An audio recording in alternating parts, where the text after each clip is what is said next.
My name is Alara, and for the last 6 months, my life has been a symphony of rejection emails, each one a perfectly polite, automated dagger to the heart. The air in my tiny studio apartment, which I could barely afford even with my old barista job, had grown thick with a specific kind of desperation, the kind that smells like instant noodles and stale hope. It started with the dream jobs. The sleek marketing agencies with glass walls and indoor plants that probably had their own therapists. I'd spend hours tailoring my CV, writing cover letters that sounded like passionate manifestos, only to be met with silence or the dreaded, "We've decided to move forward with other candidates." After a while, the silence was worse. It felt like shouting into a void that had politely closed its ears. So I lowered my sights. That's when the real circus began. The first was a content creation guru position for a local startup selling artisanal cat toys. The interview was conducted by a man named Chad over a glitchy Zoom call where he spent most of the time adjusting his beanie.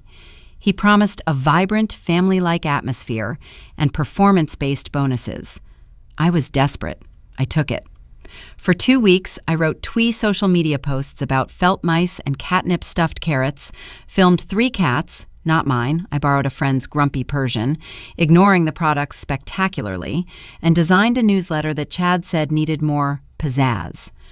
On payday, my inbox was empty. Chad's number was disconnected. The company's Instagram, filled with my work, had vanished. Poof. Family-like atmosphere, my foot. I'd been ghosted by an employer. The only thing I'd created was content for a ghost page. Next was a data entry gig, advertised as remote, flexible, no experience needed.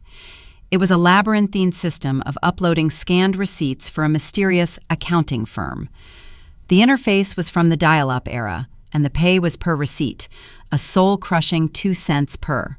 After a solid 8-hour day of squinting at blurry grocery lists, I'd earned a grand total of $4.80. My eyes felt like they'd been sandpapered, and my spirit was worth less than a fancy coffee.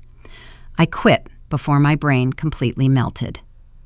Then came the customer service representative role for a company selling wellness supplements. My job was to field calls from confused, often elderly people who'd been charged hundreds of dollars for a free trial of algae tablets that promised eternal youth. The script was a masterpiece of evasion. My supervisor, a woman with the permanently cheerful voice of a game show host, listened in on my calls. "Ilara, you need to sound more empathetic when you explain the non-refundable shipping and handling fee. Connect with their pain, then pivot to the value." My pain was a knot of guilt in my stomach. I lasted 3 days. I couldn't connect with their pain. I was living it. I walked out, my conscience barely intact, my wallet completely empty. The final straw was the waitressing job at The Gilded Truffle, a restaurant trying too hard to be French. I spilled an $80 bottle of Pinot Noir on a man's white suit jacket. He called it his Summer Blanc. The ensuing scene, involving a flapping manager, a screaming patron, and my own hot tears of humiliation, was my swan song in the service industry. I was let go on the spot, without pay for the training shifts, because, as the manager hissed, "the cost of the cleaning will be taken from your wages." That night, sitting on my floor surrounded by takeout menus I couldn't afford to order from, something broke. It wasn't sadness anymore. It was a pure, undiluted rage. The polite job seeker in me died. I was tired of being a ghost, a number, a cost calculation error. I grabbed my laptop, its screen cracked from a previous moment of frustration. I didn't go to a job board. I went to VoxPop, a microblogging site I used to scroll mindlessly. I created a new post, my fingers hammering the keys with a force they hadn't possessed in months.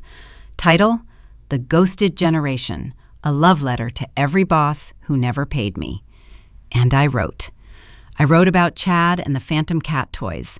I wrote about the $4.80 data entry marathon. I poured out the shame of the supplement scam, the acidic guilt of those phone calls. I described the Pinot Noir waterfall in excruciating, almost farcical detail. I named no names, but I described every feeling, the dwindling hope, the learned paranoia, the way rejection starts to feel like a personal odor you can't wash off. I ended it not with a plea, but with a raw, exhausted question. Is anyone else out there just tired? Or is it just me? I hit post and threw my laptop aside, expecting nothing, just catharsis. I cried for a bit, then fell into a deep, dreamless sleep. When I woke up, my phone was buzzing. Not a call, a steady, persistent hum of notifications. I picked it up, bleary-eyed. Vox Pop was lit up. My post had 50 likes, 100, 200. Comments were flooding in. This isn't just you. I worked for a startup for a month and got paid in exposure and leftover pizza. The data entry one. I did that too. It's a scam to get free labor. The family line is the biggest red flag of all time. I spilled a whole tray of Cosmopolitans on a bridal party once. I feel you, sister.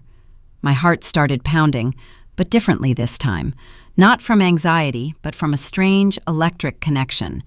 People were sharing their own stories in my comments, tagging friends. You have to read this. My follower count, which had been a stagnant 47, mostly old-school friends and my grandma, began to climb. 100 followers, 300. A message popped up. It was from a small online magazine I'd never heard of. Loved your piece, raw and relatable. Would you be interested in writing a longer article for us about the gig economy trap? We can offer a small fee. A fee. An actual, legitimate fee for writing. I stared at the words. I wrote back, trying to sound professional, not like someone who'd just woken up to a minor internet miracle. Yes, absolutely. Thank you. That article led to another. I started posting more on Vox Pop, shorter pieces, tips on spotting job scams, a funny, self-deprecating series called Jobs I Was Fired From in Under a Week. I shared the small, absurd indignities, the interviews where they asked about my zodiac sign, the tasks that were clearly just free work. My voice, which had been so timid in cover letters, found its strength online, sarcastic, weary, but ultimately resilient. I was no longer just Ilara, failed job applicant. I was becoming Ilara, who got it. The follower count kept growing, 1,000, 5,000. Brands started reaching out. Not the sketchy ones, but a few I actually liked. A stationery company, an ethical coffee subscription. They'd send me products, and I'd write honest, witty reviews about how their notebooks held up to tear stains or how their coffee fueled a 3 a.m. writing session about capitalist despair. They paid me, properly, with contracts. I invested in a decent ring light and a second-hand microphone. I started a weekly video series from my apartment, Unemployed Unhinged, where I'd dissect terrible job ads and interview other people about their weird work stories. The production value was hilariously low. I used a stack of textbooks as a stand, but people loved its authenticity. The comments were a community. My weekly therapy session, one regular wrote. The money wasn't life-changing at first, but it was consistent. For the first time in a year, I paid my rent on time without a heart-pounding scramble. I bought groceries that weren't from the discount rack. The knot in my stomach began to loosen. 6 months after that first furious post, I was approached by a podcast network. They wanted to turn Unemployed Unhinged into a proper podcast. The offer made me sit down on my floor again, but this time in disbelief. I could hire an editor. I could have guests. I could make a living from this? I said yes. Today, I sit in the same studio apartment, but it feels different. The light is better because I bought a decent lamp. My laptop is new, sans cracks. I'm preparing for an interview with a former HR manager who's written a book on toxic workplace culture. My calendar, once a barren wasteland, is now a mosaic of colored blocks. Script writing, recording, editing, brand meetings, community QAs. I'm not a blogger in the glossy, aspirational sense. I'm a storyteller of the daily grind. The money is good, better than any of those phantom jobs ever promised. But the real wealth is in the messages I get. Your post gave me the courage to quit my exploitative job. I used your checklist and avoided a scam. Thank you for making me feel less alone. Sometimes, late at night, I think about Chad, the data entry overlords, the manager at the Gilded Truffle.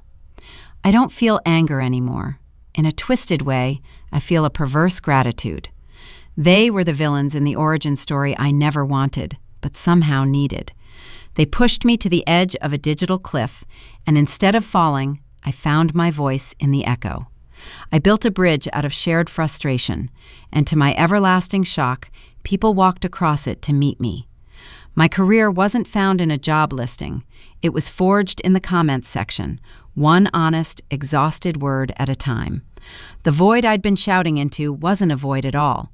It was an audience, waiting for someone to say what they were all thinking. I just happened to be the one who finally screamed.